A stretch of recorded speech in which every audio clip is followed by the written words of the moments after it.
وَإِذِ اعْتَزَلْتُمُوهُمْ وَمَا يَعْبُدُونَ إِلَّا اللَّهَ فَأْوُوا إِلَى الْكَهْفِ يَنشُرْ لَكُمْ رَبُّكُمْ مِنْ رَحْمَتِهِ وَيُهَيِّئْ لَكُمْ مِنْ أَمْرِكُمْ مِرْفَقًا.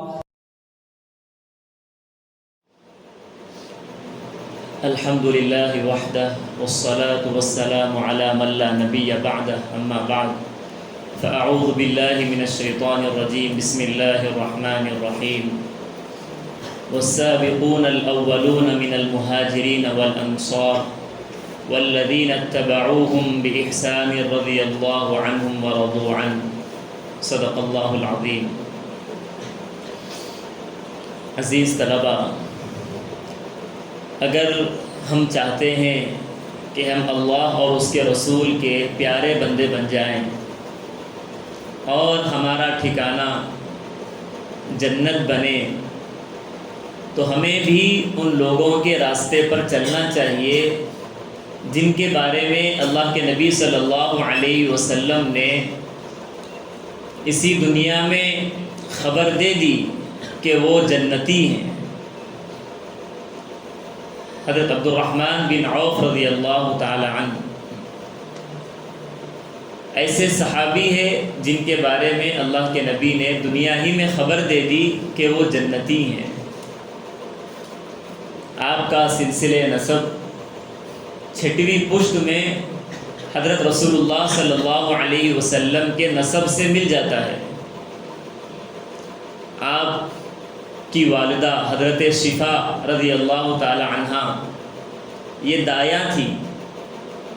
ان کی یہ خوش قسمتی ہے کہ اللہ کے نبی صلی اللہ علیہ وسلم جب پیدا ہوئے تو سب سے پہلے ان کی والدہ حضرت شفا کے ہاتھوں میں ہی آئے ہیں.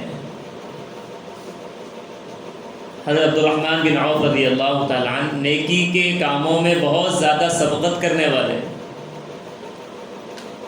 5ویں نمبر پر انہوں نے اسلام کو قبول کر لیا. آپ کا نام پہلے عبد عمر اور عبد الکعبہ تھا. اللہ کے نبی صلی اللہ علیہ وسلم نے ان کا نام پھر عبد الرحمن رکھا. اللہ کے نبی صلی اللہ علیہ وسلم کسی کے نام جو ہے اگر خراب ہوتے تو ان کے نام کو درست کر دیا کرتے تھے. لیکن بعض لوگ وہ ہیں ہم میں جو اچھے ناموں کو بھی بگاڑ کر بلاتے ہیں، برے لقب سے بلاتے ہیں، تو یہ تو بہت زیادہ بری بات ہے. حضرت عبد الرحمن بن عوف رضی اللہ تعالی عنہ ایسے صحابی ہیں جن کے بارے میں اللہ کے نبی نے فرمایا یہ سید المسلمین ہیں، مسلمانوں کے سردار ہیں. یہی وہ واحد صحابی ہے کہ اللہ کے نبی صلی اللہ علیہ وسلم نے بھی آپ کے پیچھے ایک مرتبہ نماز ادا فرمائی ہے.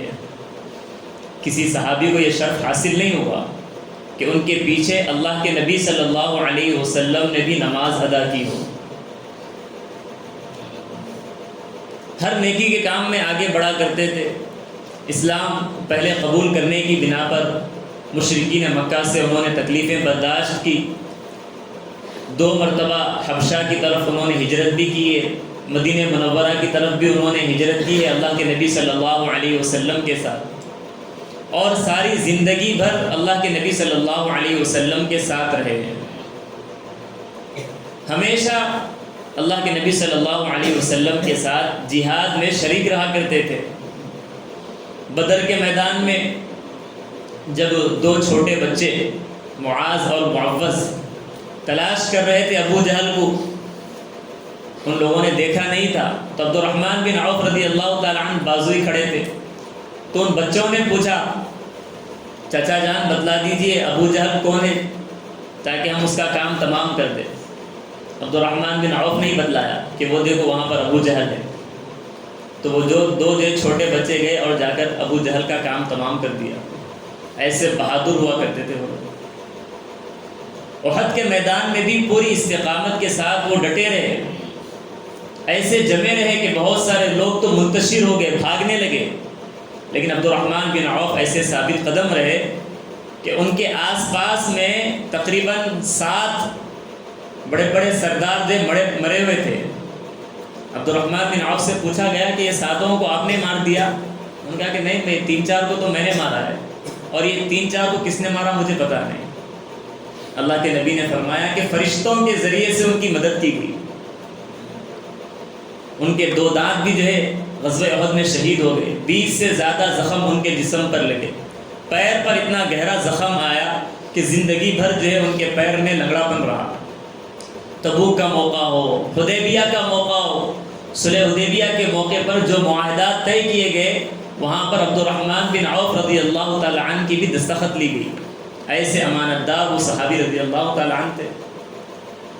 غزوہ دومت الجندل ہے، اس جہاد میں اللہ کے نبی نے ان کو روانہ کیا، ان کو ایسے اعزاز دیا، ان پر اللہ کے نبی کا ایسا بھروسہ کہ اپنے سر سے اللہ کے نبی نے عمامہ اتارا اور ان کے سر پر باندھا، اور جھنڈا اور علم بھی جو ہے ان کے ہاتھ میں دیا، اور ان سے کہا کہ وہاں جانے کے بعد قبیلے کلب کہ اگر لوگ اسلام قبول کر لیتے ہیں تو ان کی سردار کی بیٹی سے تم نکاح کر لینا۔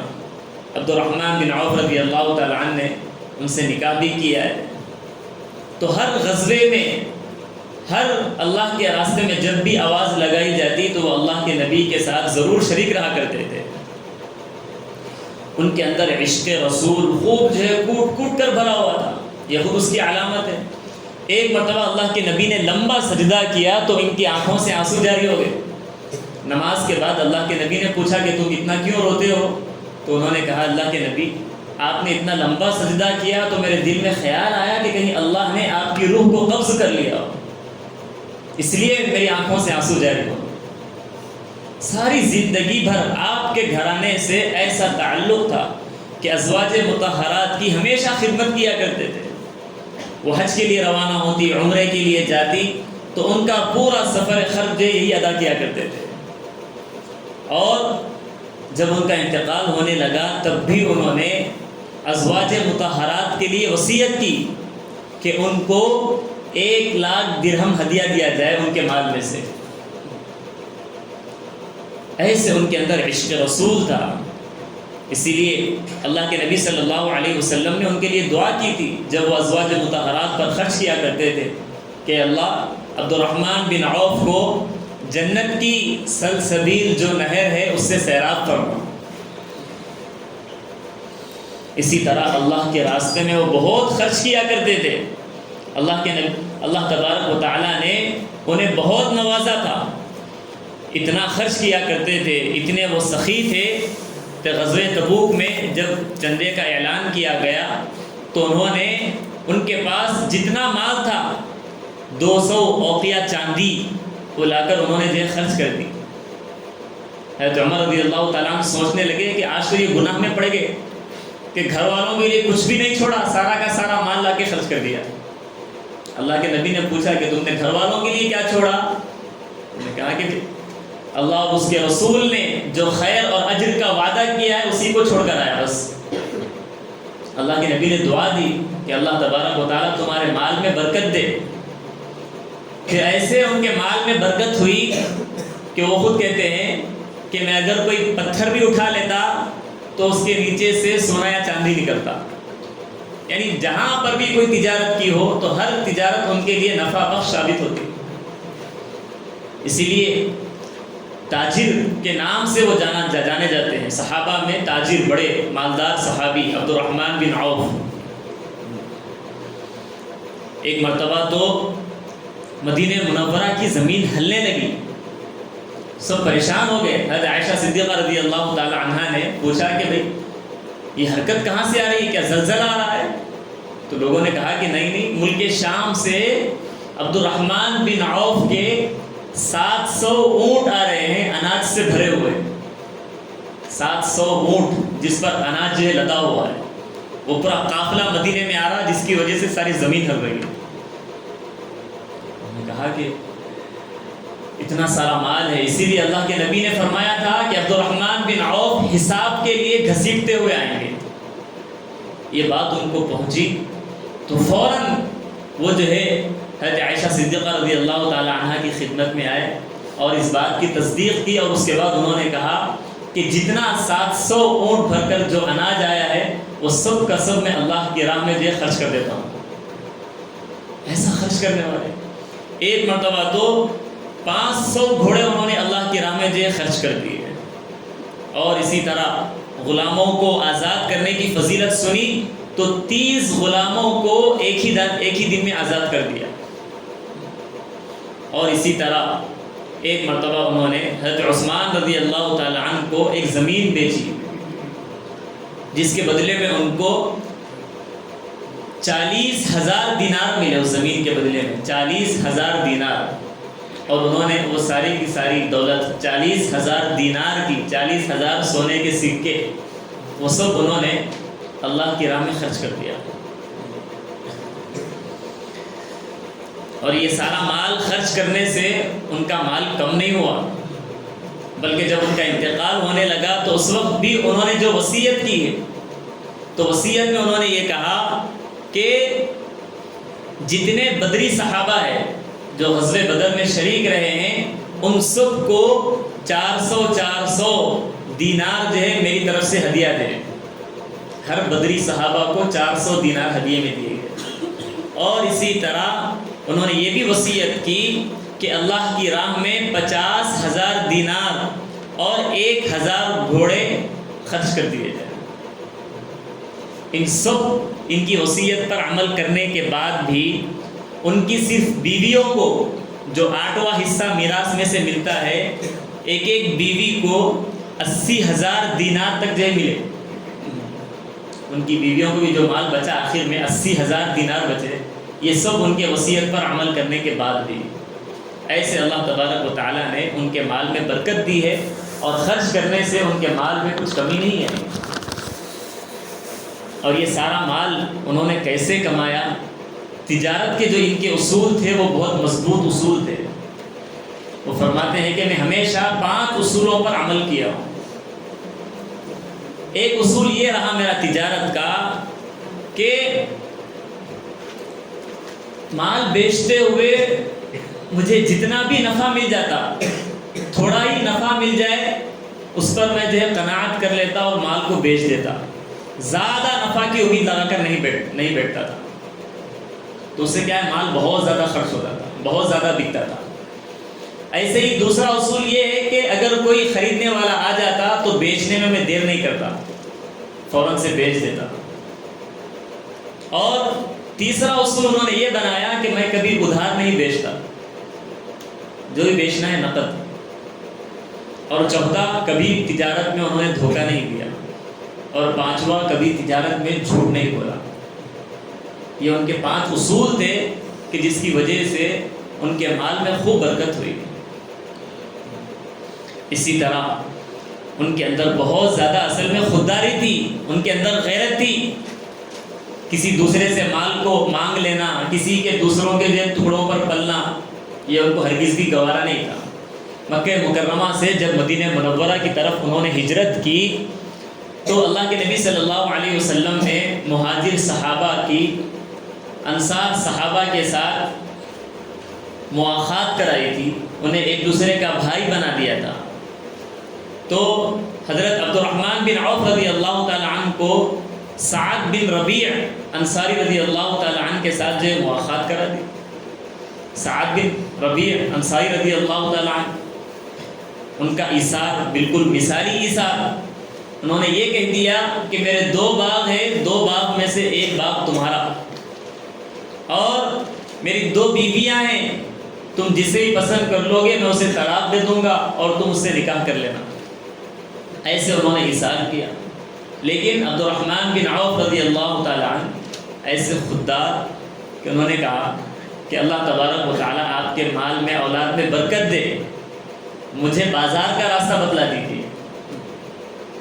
اور وہ بازار چلے گئے، دن بھر محنت کی اور رات کے وقت میں کچھ گھی اور پنیر وغیرہ انہوں نے کما لیا۔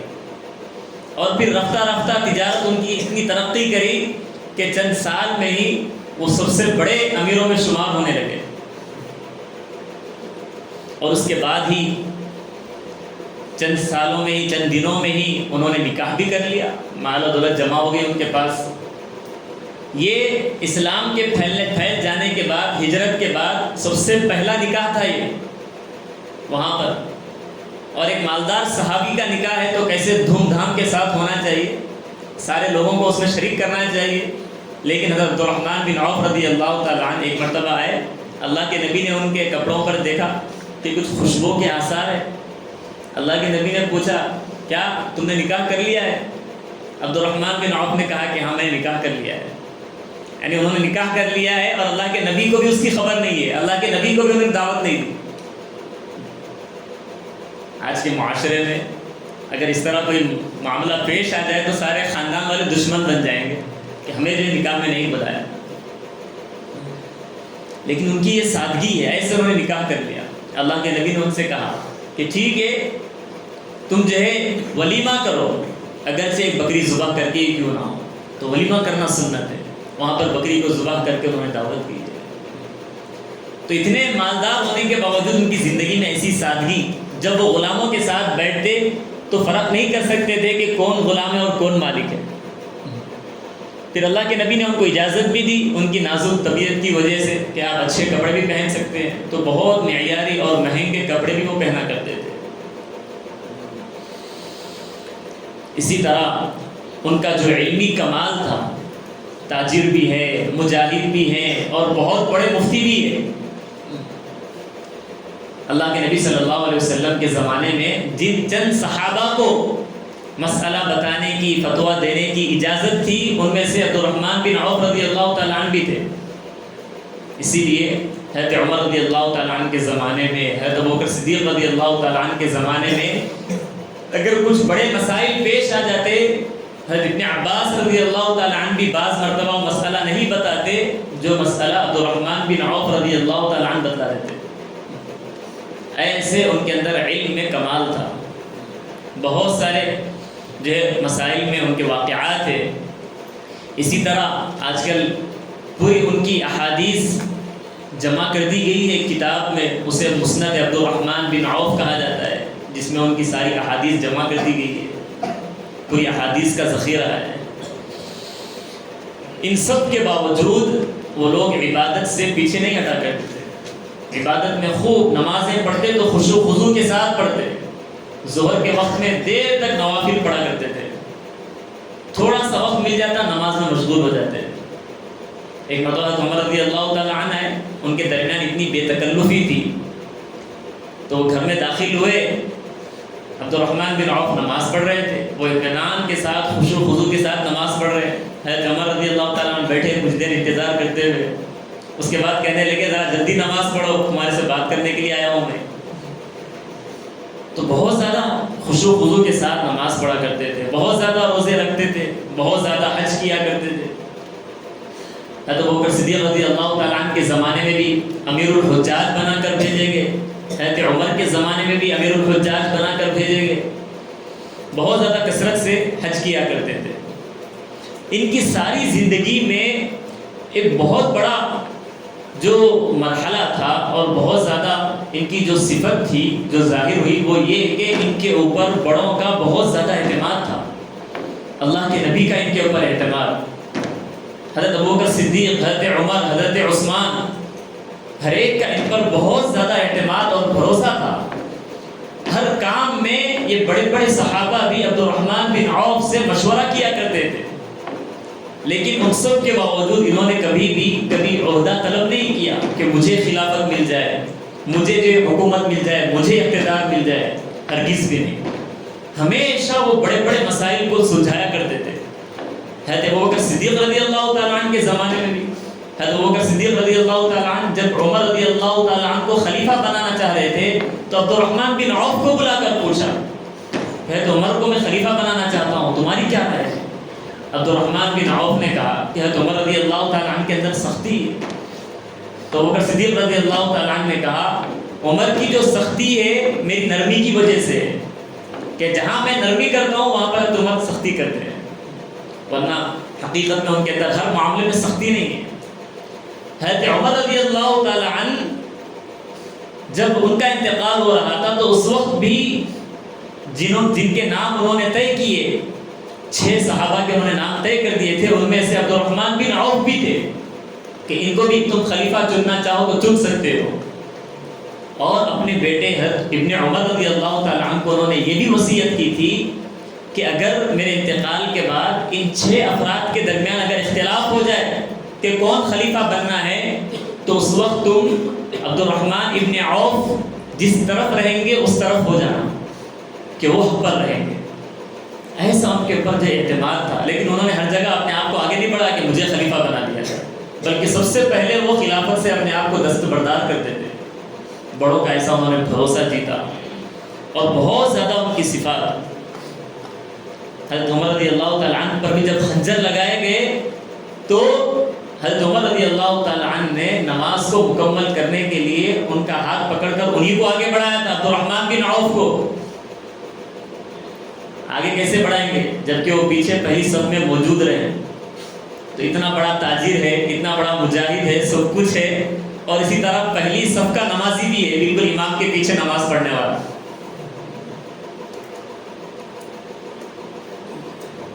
حضرت عثمان رضی اللہ تعالی عنہ ایک مرتبہ بیمار ہو گئے تو انہوں نے بھی وصیت کر دی تھی کہ میرے بعد خلیفہ عبد الرحمن بن عوف کو بنا لینا، لیکن جب انہوں نے یہ بات سنی تو اتنا ان کے اوپر جو غم طاری ہوا کہ اسی میں جو بیمار ہو گئے،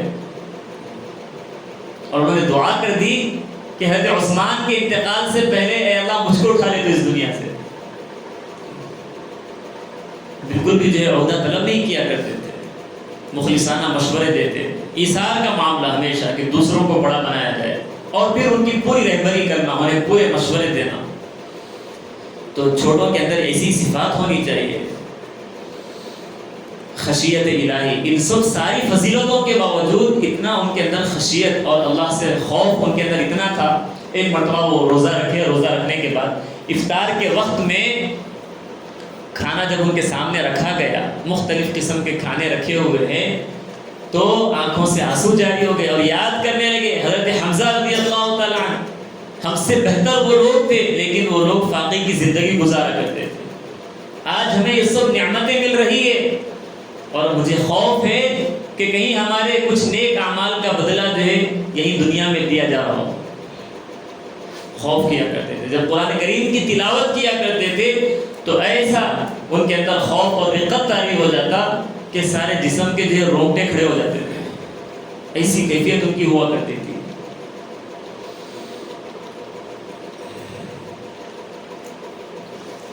جب کافی بیماری بڑھ گئی اور جو ہے انتقال کا وقت قریب ہو گیا تو ان کا جو کفن تھا اس کا بھی مخصوص واقعہ ہے کہ ایک مرتبہ اللہ کے نبی صلی اللہ علیہ وسلم کو ایک خاتون نے چادر ہدیے میں لا کر دی۔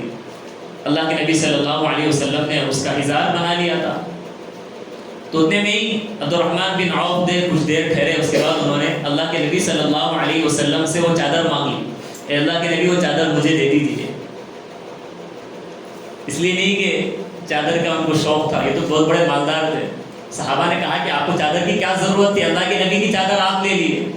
عبد الرحمن بن عوف رضی اللہ تعالیٰ عنہ کہنے لگے نہیں یہ میں نے چادر اپنے کفن کے لیے لے لی کہ اس بابرکت چادر میں مجھے کفنایا جائے۔ عبد الرحمن بن عوف رضی اللہ تعالیٰ عنہ کو اسی چادر میں جو کفنایا گیا۔ حضرت عائشہ صدیقہ رضی اللہ تعالیٰ عنہا نے ان کے لیے یہ پیشکش بھی کر دی تھی کہ آپ اگر چاہیں تو آپ کو آپ کے جو پہلے ساتھی گزرے ہیں حضرت ابوبکر صدیق اور حضرت عمر رضی اللہ تعالیٰ عنہ کے پہلو میں آپ کو جو دفنایا جائے گا، اتنا بڑا موقع دیا انہیں۔ لیکن عبد الرحمن بن عوف رضی اللہ تعالیٰ عنہ نے کہا کہ نہیں، مجھے تو عثمان بن مظعون رضی اللہ تعالیٰ عنہ جو جنت البقیع میں مدفون ہیں انہی کے پہلو میں مجھے دفن کر دیا جائے، میں نے ان سے وعدہ کیا تھا کہ تمہارے پہلو میں ہی میں دفن ہوں گا۔ تو ایسے ایثار کرنے والے وہ صحابہ تھے۔ حالانکہ یہاں تک کہ عائشہ صدیقہ رضی اللہ تعالیٰ عنہ کے دل میں ان کی اتنی عظمت تھی کہ انہوں نے یہ بھی کہا کہ عبد الرحمن بن عوف کا جنازہ میرے گھر کے سامنے سے لے کر جاؤ تاکہ میں بھی جو ہے ان کی جو ہے جنازے پر نماز جنازہ ادا کروں۔ ایسے ہی کیا گیا ان کے احترام میں، عبد الرحمن بن عوف کے جنازے پر حضرت عائشہ صدیقہ رضی اللہ تعالیٰ عنہ نے بھی جو نماز جنازہ ادا کی ہے۔ تو ایسے یہ روشن ستارے تھے، ایسے ان کے اندر پوری صفات جو ہے جمع ہو گئی تھی۔ اگر ہم چاہتے ہیں کہ ہم بھی جو ہے جنتیوں میں شامل ہو، ہم بھی جو ہے ایسے اللہ اور اس کے رسول کے محبوب بندے بن جائیں، تو پھر ہمیں بھی انہی کے نقش قدم پر چلنا پڑے گا۔ اللہ تبارک و تعالی ہم سب کو ان کی اتباع کرنے کی توفیق عطا فرمائے۔ آمین وآخر دعوانا ان الحمد للہ رب العالمین۔